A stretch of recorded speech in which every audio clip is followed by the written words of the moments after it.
and company, another one of these red aggressive decks to try to prey on a format full of people playing tap lands and shock lands and stumbling a little bit more on their mana. This is particularly ironic because Cedric was talking to me last week about playing a deck kind of similar to this in this week's tournament. Oh yeah, oh yeah. Now, he probably doesn't know what he's up against yet, but a white bordered mountain should send should make the message very clear of what sort of a man you're showing down against. So Chance leads off here with a mountain and a Rakdos Cackler, whereas Cedric has Temple of Enlightenment. Appears that Chance is also taking a mulligan here. Now, Cedric's deck is actually, this is just a blue-white deck, right? Like, this is not actually straight-up Esper. He happens to have a couple temples, but I don't believe he actually has any black cards at all, even main or board. Correct, that appears to be the case. Although I don't want to read in, there's already been so many handwriting errors here that I don't want to read in too much of this. As you see, a basic Swamp and a second Rakdos Cackler here from Chance, and now the cat is out of the bag here. Yeah. Yeah, I mean, the Mountain Rakdos Cackler opening could be a couple things, but now that he plays basic Swamp, which is also white bordered, the jig is up. Now, as you see, as Chance attacks with both Rakdos Cackler, Cedric plays an Azorius Charm on one of them. Yeah, now, this matchup is actually generally not that bad for Rakdos, right? I mean, they punish the slow starts. I mean, Sphinx's Revelation can be a serious problem, obviously, in Supreme Verdict, but... Pack rather play for Chance. I actually think the Esper matchup is very favorable, and the blue-white matchup is negative. Ah, okay. So that extra... The islands and plains versus all these Well, this is a blue-white deck with 4 guild gates and 6 temples that are off color. Fair enough. So you have all the drawbacks without any of the upside. You see Chance here draw the Rakdos Cackler that was set on top of his deck and send across with Pack Rat and his Rakdos Cackler. No third land still.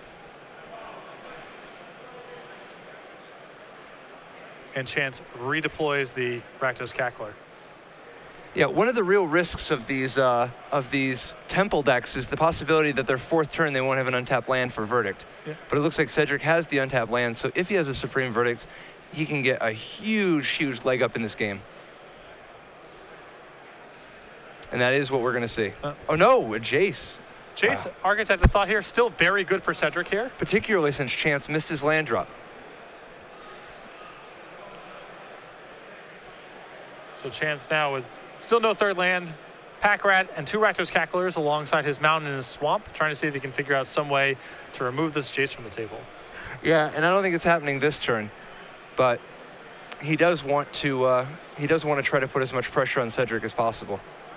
Now you have to kill the Jace here, right? Like, there's just no future in not attacking Jace. It appears that Chance disagrees and he's going at Cedric. I think I prefer whittling down Jace a little bit here, especially if you have a Magma Jet, because that could be 4 damage, which means that Jace doesn't even have the option of minusing to find cards next turn. Yeah. Knocking the Jace down to 1 is a big deal. And you see Chance here looking at 2 Azava and a Chandra's Phoenix, I assume both going to the bottom as he's searching for a 3rd land. What do you think about keeping the Pack Rat home? I kind of like just swing with the Pack Rat. Keep its legs fresh. Well, and you don't know. It is true. You do never know.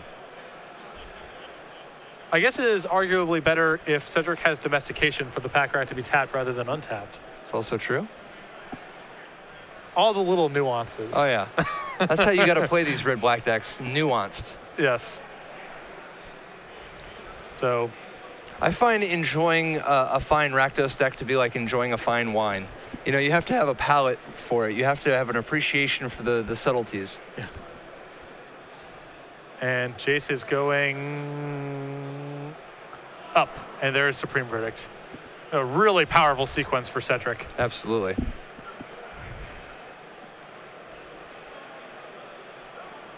And Lightning Strike the draw for Chance. No 3rd land, but he's still, you know, it's not unreasonable that he could threaten to kind of burn Cedric out of this game. Absolutely. What's tough is that he's got Phoenixes and Dragons in his hand, meaning that Jace is a real liability. Wow, and this Sphinx's Revelation is threatening to put the game out of reach. Yeah. Cedric quickly takes Sphinx's Revelation here and plays a 6th land, a Plains, threatening a Rev for 3 here. lightning strike at the end of the turn. What do you think about this whole 24 land in your Exova Stormbreath Dragon strategy? How many land do these Rakdos decks usually have? It depends how high they're kind of trying to go. I think 24 is probably industry standard for a deck that's trying to go all the way up to 4 and 5 drops. See Dreadbore here from Chance. And Cedric says, that is fine. I will rev for 3. A real big revelations for Cedric. Looks like he's at 96.5%. I would have thought even higher than that. How do you noodle through these percentages so quickly? No, just looking. We have the little. I assume the people at home can see that same little number, like the poker. What are the odds of winning this hand? Oh, thing? sure, yeah. You see a quick Jason minus from Cedric showing another Sphinx's Revelation, a Divination, and an Azorius Charm.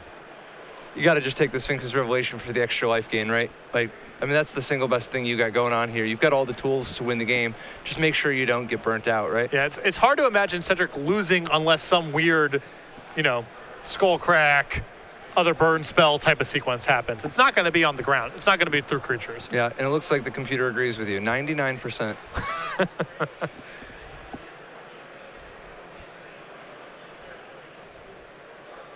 Another Magma Jet. The problem is these cards are just too low impact when Cedric has Sphinx's Revelation and Jace going.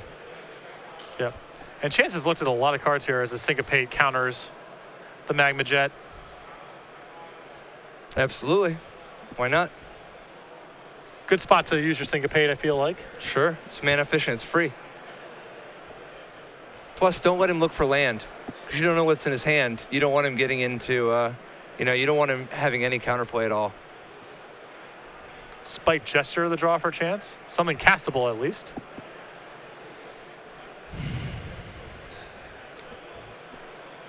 And Cedric says that is fine. And goes after Jace and knocks Jace down to 1. So, not sure what, if we're, I guess we're talking about the trigger getting announced or what have you. The fact that he moves the Jace down 2 counters indicates the trigger has took place. Maybe there's some confusion about whether or not that Jace is supposed to be, if he minused it last turn or plussed it. Sure. But it looks like that has been resolved and play will continue. Chance is actually putting up a pretty good fight for a guy who has 2 land in play on turn 8. Yeah, nothing castable in hand, and yeah, he's done a lot this game. I mean, unfortunately, that verdict was backbreaking. The verdict is in. It doesn't look good for Rakdos this game. The Jace was also quite good here, I feel. Oh like. yeah, oh yeah. Jace brought the whole thing together.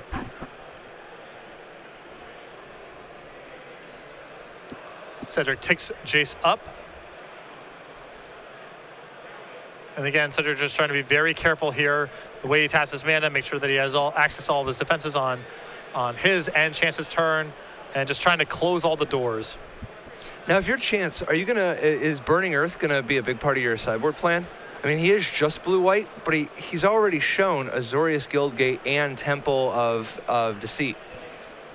I am personally not a huge fan of bringing in Burning Earth against a deck with this many basics, but it is not unreasonable, particularly when he's going to be on the play.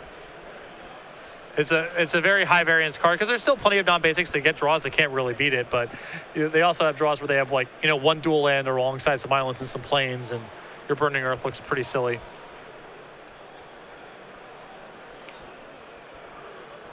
And now Cedric sort of going through the motions here, lands Elspeth, and he should be able to put the game away in fairly short order from here.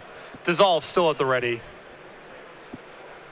And this is what these blue-white decks do in terms of actually when they establish control.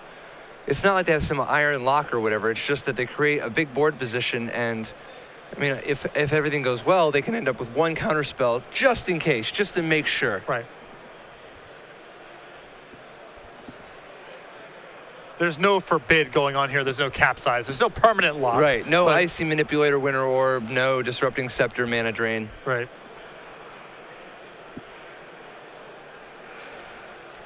And Cedric just taking up his planeswalkers. Chance still without a third land, crazy enough. He's played so many turns and even scryed away 2 spells to the bottom.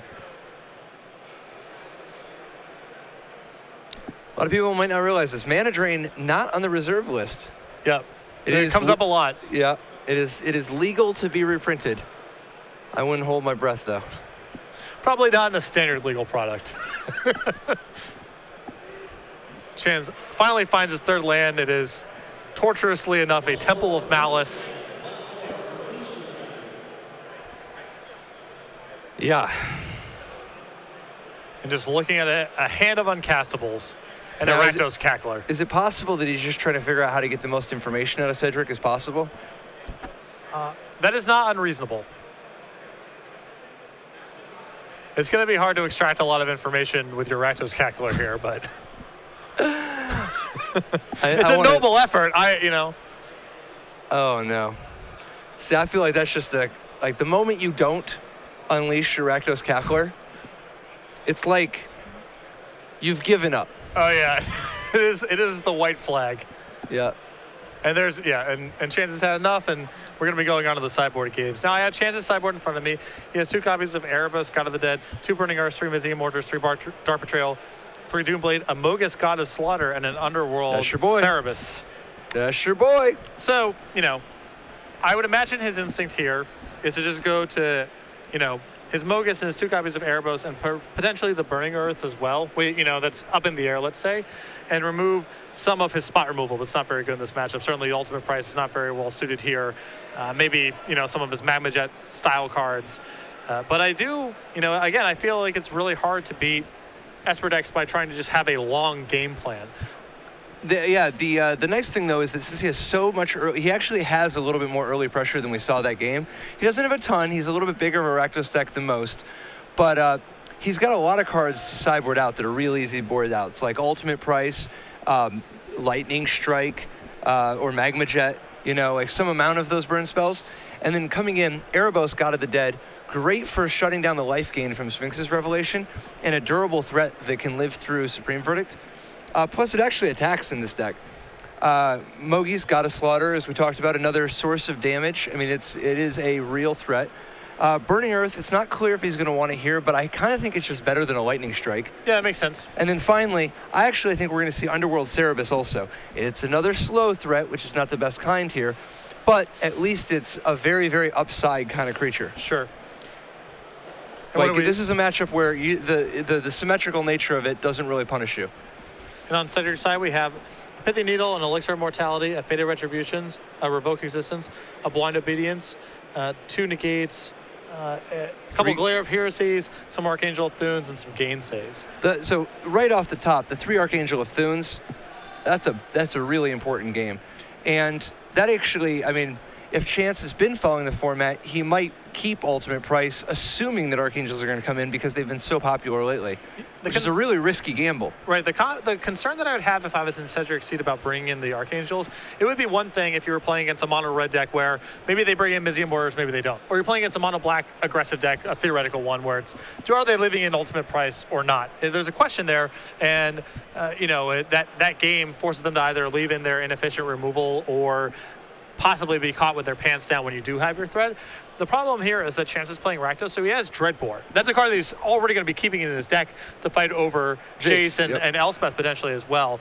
So I think that Archangel is a little bit lower upside here than in most places because Chance has a low opportunity cost answer that you're positive he's going to still have in his deck in the post-board games. Yeah, so the thing is, there's only 2 Dreadbores. He doesn't know that. He definitely doesn't know that. But I think Archangel is good enough against these aggressive decks. They're going to use their Dreadbores and your Elspeths or your Jaces anyway, if they draw them, and they don't always draw them. Archangel, I think it's just a high enough impact card that you're going to want to go that route, particularly since you don't really have much else to board in. The only other card you may want to consider is Elixir of Immortality, but even the Elixir, and Blind Obedience. The 1 Blind Obedience is good. Yes. But outside of the 1 Blind Obedience, you don't really have a lot of options beyond maybe Elixir. And I don't even like the Elixir here because this is much more of a big creature deck than a burn deck. I think you like the Elixir against control for the long game or against a straight burn deck just for the life gain. Yep. And Blind Obedience is actually, it's mostly there for the green-red monsters matchup. They have a lot of haste. Yeah, but it's even better here. Oh, yeah, you're trying to fight Mistcutter Hunter, Storebreath Dragon. Chance's deck is like a who's who of what Blind Obedience is good against. He has Zava, Stormbreath Dragon, Spike Jester, and Chandra's Phoenix as creatures. Oh, yeah. How good is Blind Obedience here? Yeah, it's quite good. Quite. Now, to take out, though, how much permission are you willing to take out? I mean, the Dissolves and the Syncopates are a little slow, but a lot of these Rakdos decks have a lot of 3, 4, and 5s instead of just all 1s and 2s. Yeah, the problem is that, you know, Cedric actually didn't get to see a lot of Chance's deck in action there because Chance was missing land drops for so long. So if you know that you're going to be playing against Stormbreath Dragons and Zavas and that sort of thing, then your counter spells get a lot better. But based on the cards that he saw, you know, Cedric could be thinking that Chance is just a really low-end aggressive deck. He's not necessarily going all the way up. And then if you're playing against that kind of matchup, then the Dissolves and such get a lot worse. Because you can easily imagine that Chance died at the end of the game with a bunch of spot removal in his hand, not necessarily Stormbreath Dragon type of threats. Yeah, I mean, obviously step one is taking that Faded Retribution out and replacing it with a Blind Obedience. Yes. But beyond that, all those cards are good. The question is, do you want to trim a little bit on like Dissolve or Syncopate? Do you want to consider, you know, I personally, I would cut the 2 Divinations, I think. I think Divination is much better against a mono-black deck than a black-red deck. I don't think you got that kind of time. I'd rather just see some Archangels instead of Divinations. Play a little more proactively. Yeah, and I Divination more than most. Like I love keeping Divination in when you can, but I think this is just one spot where you have to respect how aggressive the Rakdos deck can be. So Chance on the play with 7 cards. Leads off with Temple of Malice. Slides it to the bottom. And an island from Cedric. A tasteful island. Well, it's no unhinged island, but it is very tasteful. This is another interesting thing because of the density of dual lands in the blue-white control list. Leading off with a basic land actually is an indicator there might be something really wrong with the hand. Oh, yeah. Too much land or too few land or something might be up as you see Chance play a Mutavault and a Pack Rat. And Cedric with the 1 Blind Obedience, so we're going to see this in action. Yep. Pack Rat, one of the strongest cards in Chance deck against Blind Obedience. Although it lines up kind of poorly against a lot of the other cards that Cedric has. Detention Sphere, Supreme Verdict, and what have you. Definitely. And he can't really cut it because he has too many other cards that are just bad enough that you want to cut, but.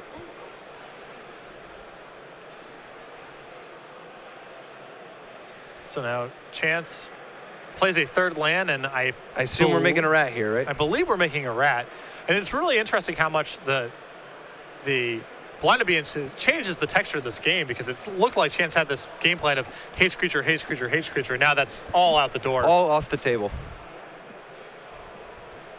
So Pack Rat comes across for 2. And Pack Rat is one of the least reliable attackers in general against a deck with 4 Supreme Verdicts and 4 Detention Spheres. And I wonder, you know, again, that Cedric's hand, maybe something's a little curious about it because he let off with 2 basic lands here. Oh, yeah. I wonder if the Blind Obedience perhaps coaxed him into keeping a hand that might have been on the margins otherwise. Yep. It's not clear. And Cedric with a Divination. Doesn't have to discard because he played Blind Obedience on the 2nd turn and passes the turn back.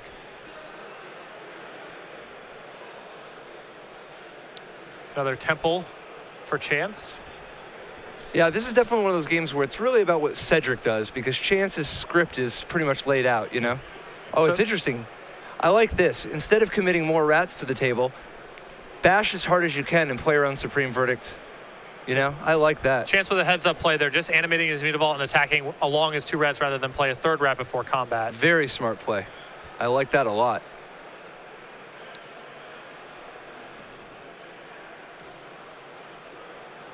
Temple of Enlightenment for Cedric. And just passes the turn back. Now, he did put that on the bottom, right?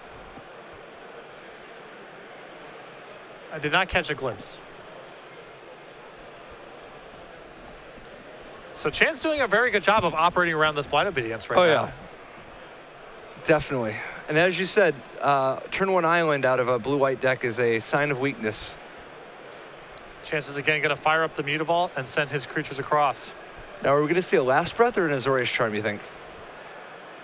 Azorius Charm on the Mutavault. Cedric extorts also with the Blind Obedience. And it looks like now Chance is coming across for 4 damage. And it is important to hit the Mutavault there so as to make the possibility of drawing a Supreme Verdict or a Detention Sphere that much more effective. It gives Cedric the highest upside draws, for sure. Definitely. So now Chance, now with Cedric's shields down, goes ahead and Magma Jet Cedric down to 5. Looking at Mutavault Lightning Strike, 2. So what do you think about Magma Jetting after the Azorius Charm resolves? Feels like perhaps you're supposed to Magma Jet in response, unless you just think that you might want to actually put the Mutavault on the bottom. Sure. I think it's a reasonable chance he would want to bottom Mutavault. I don't know. It's possible. He doesn't have any more land, though, right? I think he has 1 land left in hand. Oh, okay. Cedric here really mulling over this. Blind Obedience playing a critical role here and giving him a lot of breathing room, but it's not clear if it's going to be enough. 5 mana, and there's a Supreme Verdict with an Extort trigger. That's big. That's what Cedric needed to do.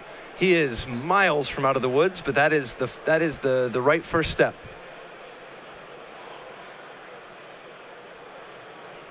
And as we see, not having the Mutavault on top costs Chance big, as it means now he can't play Exiva while the getting's good. Well, it's not clear how much upside Exiva is even in here because of Blind Obedience in It's play. still a 4/4. It still matters. I would much rather have a 4/4 on the table than an extra tap land, particularly since the Mutavault could threaten to attack next turn.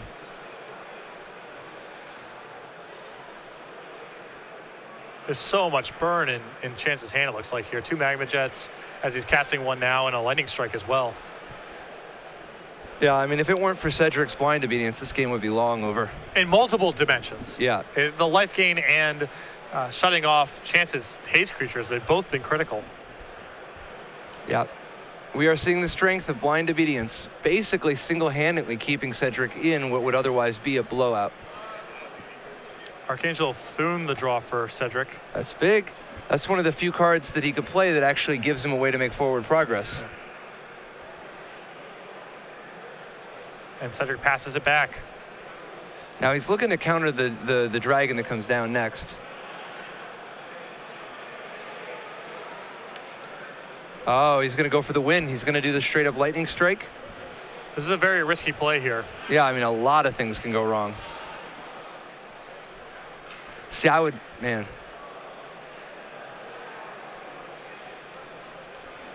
Let's see what kind of response this prompts from Cedric.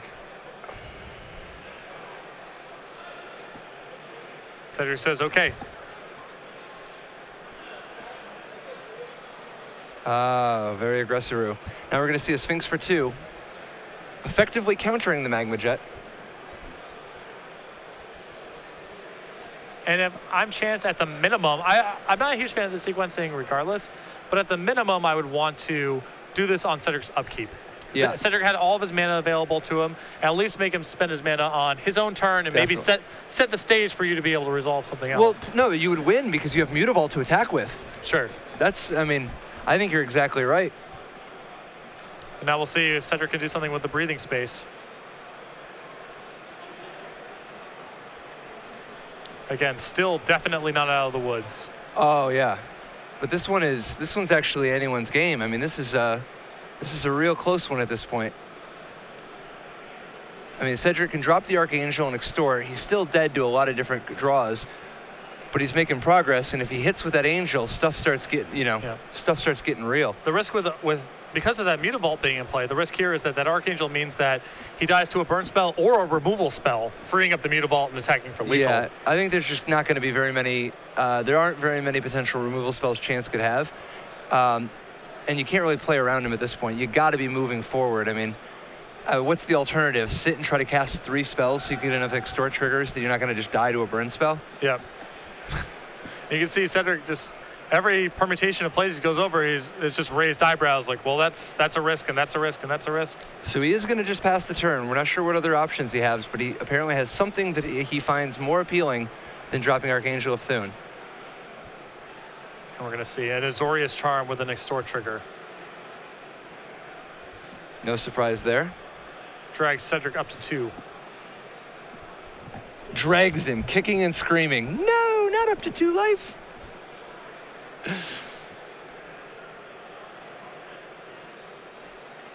And Chance with no follow-up. Now, the nice thing about this line is he can drop the Archangel now and at least be out of Magma Jet range.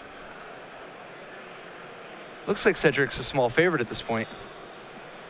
Chance has a ton of live draws, though. Yeah, but I think that Cedric also, he might be sensing some weakness from what's left over in Chance's hand. He might feel now that he knows that the draw step that Chance has is a Mutavault. Definitely. He might have the luxury of playing around a lot of stuff now. See, I don't know. I think you're supposed to drop the Archangel there. The shields were down. You had your chance. But Cedric, very patiently, playing a very controlling game. And there is the Underworld Cerebus. Underworld Cerebus, first of all, a pretty big body. But second of all, he makes it, he is mostly unblockable, although that doesn't come up too much in this matchup. I mean, Elspeth can still block him. But the big thing is that he can't really be beat by Supreme Verdict. He can be slowed down, but he can't really be beat. The Archangel can't actually block him, though. However, Azorius Charm, still a fine removal spell to stop the Underworld Cerebus. Detention Sphere as well. So by no means a lock, but perhaps a nuisance for Cedric to have to fight through. Oh, yeah. Cedric gaining some life, working his way up, but I think that it's real tough in a spot like this. Without having that Archangel in play, he doesn't have as much forward progress as he would like. This is definitely a statement of strength by Cedric, though. Not dropping, I mean, the Archangel is a little bit of a desperate play. Cedric is saying, you know what? I'm actually in control of this game. I think I'm a favorite. I'm just going to play safe and play around things. Yeah. It's possible that Cedric was thinking the whole time that if he just runs the Archangel into the jaws of a Dreadboard, that's such a bad exchange for him that he'd rather be a little more conservative. And now you're starting to see him feeling like he has enough breathing space to do something like this, deploy the Archangel to him. Yeah, I mean, in this spot, this puts Cedric up to a comfortable enough life total that he can't be burnt out, and he's got Azorius Charm for that Cerebus. Things are actually real bad for Chance now. This has been an impressive comeback and turnaround by Cedric Phillips. That key battle, fighting on your own turn instead of your opponent's upkeep, seems like it was one of the deciding points of the game, if it goes that way. It's undecided, but... I mean, if you want to backtrack a little bit, I would have been happy just saying go there if I was in Chance's seat, not cast anything. Because the odds are so high that at some point Cedric pulls the trigger and tries to Revelate or play an Elspeth or something where you just kill him. And since you have the Mutavault in play, you're always threatening him some amount. Oh, yeah. But you are correct. This has been a very impressive turnaround by Cedric. Chance untaps and takes a draw. Looks like Spike Jester. And this has been one for the Blind Obedience highlight reel this game. Yeah. Chance turns on his Mutavault. Wow, this is a little dicey. Sending that Mutavault in there is like... It doesn't seem like there's any additional upside here. Well, I mean, is it a desperation bluff where you're just hoping? I mean, I don't know what you...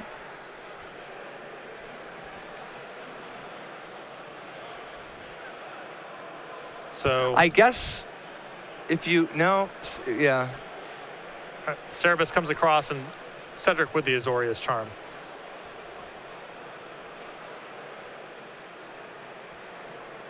And now you see Zava the Blood Witch.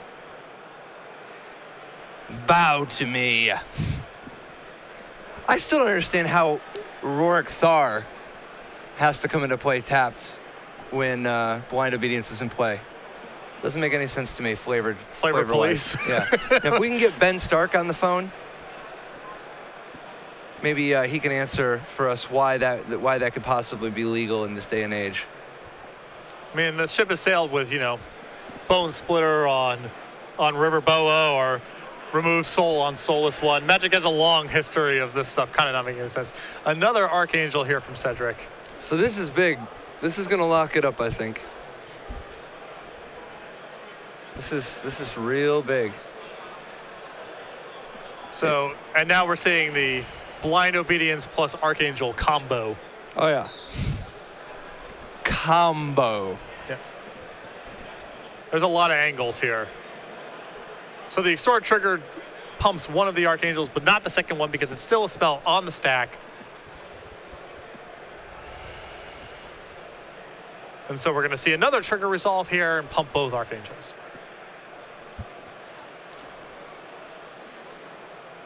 And so there we go. Now everything's clean and Cedric in firm control of this game. And if you're a fan of blue-white control, this has to be a really excellent game to watch. Oh yeah, very instructional. You gotta be okay with looking behind for a while, playing tight. Cedric knew how good the blind obedience was in his opening hand. Kept his hand on the strength despite no detention spheres and no supreme verdicts. But it all came together, and the blind obedience gave him enough power to bridge the gap. So you see the Underworld Cerebus make its return. Should be tapped, and Cedric points that out. But the Archangels, representing 11 points of damage in the air, chance at 10. This game is a done data. Cedric Phillips, 2-0. Very, very impressive. These Archangel Athunes, so good. I mean, obviously, it has a lot of similarities to Baneslayer Angel, but there's a lot of neat things you can do. And unlike Baneslayer Angel, people aren't targeting the Archangel as much. It isn't as present all the time. Baneslayer was so ubiquitous that people would be set up to fight it all of the time.